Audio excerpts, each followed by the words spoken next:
नमस्कार दोस्तों, स्वागत है आपको और एक डरावनी कहानी में। आज मैं आपके लिए और एक डरावनी कहानी लेकर आई हूँ। ये कहानी है राजस्थान के एक दूरदराज गांव की, जहाँ पे एक वीरान जमीन थी। लोग उसे शाफित वाड़ा कहते थे। कहते हैं वहाँ कभी एक अमीर जमींदार का आलीशान महल था, लेकिन अब वहाँ सिर्फ उजड़ी हुई जमीन, टूटी फूटी दीवारों और झाड़ झांखाड़ बच्चे हैं। लेकिन इस बाड़े के बारे में सबसे डरावनी बात यह थी, उसके रक्षक नहीं, रखवाले पिशाच का।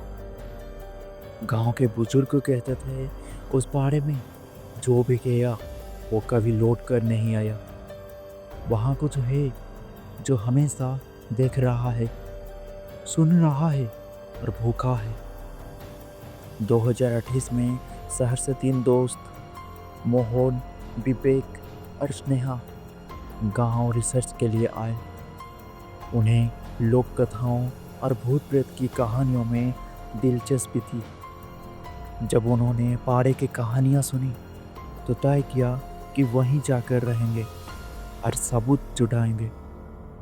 गांव वाले ने बहुत मना किया। एक बूढ़ी औरत ने कांपती आवाज में कहा, मत जाना बच्चों, उस जमीन पर वहां पिशाच है जो ना रात दिखती है ना दिन। वो जिंदा लोगों को खून से अपनी प्यास बुझाती है। लेकिन तीनों ने बात को मजाक समझा और कैमरा लेकर चल पड़े। जब वो बाड़े में पहुंचे तो सूरज ढल रहा था।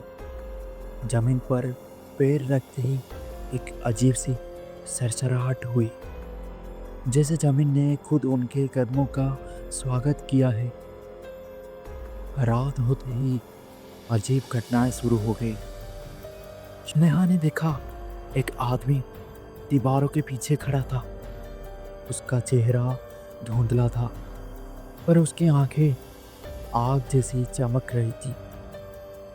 विवेक की कैमरे की बैटरी अचानक खत्म हो गई, लेकिन कैमरे की स्क्रीन पर एक चेहरा दिखा, बिना शरीर का चेहरा जो मुस्कुरा रहा था।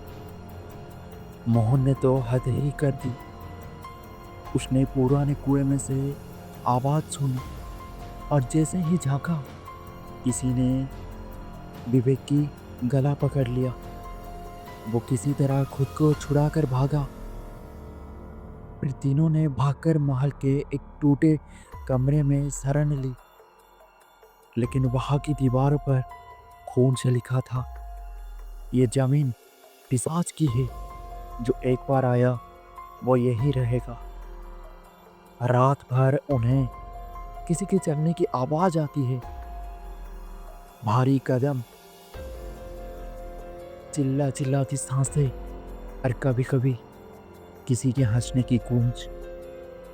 जब सुबह हुआ तो स्नेहा गायब थे। मोहन और विवेक पागलों जैसे भागे गांव की ओर। मोहन की आंखें डर से सफेद हो गई थी और विवेक, उसकी गर्दन पर किसी के नाखून के गहरे निशान थे। स्नेहा कभी नहीं मिला।